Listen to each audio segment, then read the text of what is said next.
Friends, supporters, and survivors got together for the first Firefighters Cancer Support Network Gala Dinner and Fundraiser.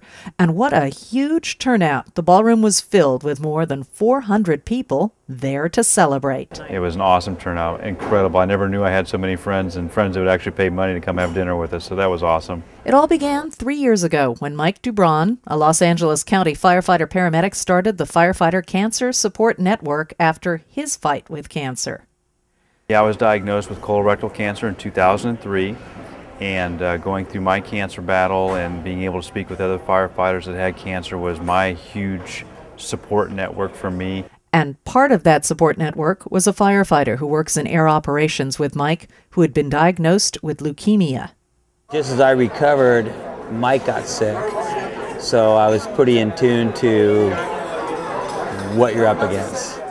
Firefighters helping other firefighters, something they do every day at work. But this is a personal issue, a way to talk to each other and give each other hope. I was able to help other people, and so in that regard is how it helped me. Mike thought he was really lucky to know other firefighters he could talk with about his issues. Then he realized it could be much more than that.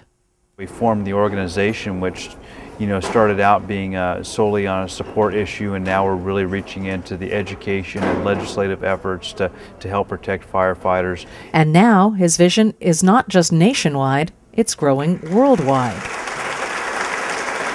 I have reached out and said, what binds firefighters? Unfortunately, cancer. It has always been there. It is still here. And Mike had a vision to unite firefighters with firefighters worldwide, to talk about individual types of cancer and to give support to family members and to give vision as to what you can do for your treatment. It's that simple. There are many issues that have to be dealt with after someone is diagnosed with cancer. They're not just medical, there's also the personal issues involving a patient's family and friends. Like I told him, you've been dealt a bad hand, you got to play it. You want to be around for your family, you play it and you play it hard. And that's what it was about. But at the gala, it was all laughs, with special guest Jay Leno entertaining with a timely monologue. Then he helped raise over $10,000, auctioning off many donated items, including FDNY helmets signed by Barack Obama, John McCain, and other prominent politicians, and of course, Jay Leno himself. Part of the money raised helps to raise awareness of the issues of firefighters and cancer. We lose 100 firefighters a year in the line of duty. The unknown line of duty death is cancer. Firefighters, even at our best when fully protected, are exposed to so much more than the general public, obviously.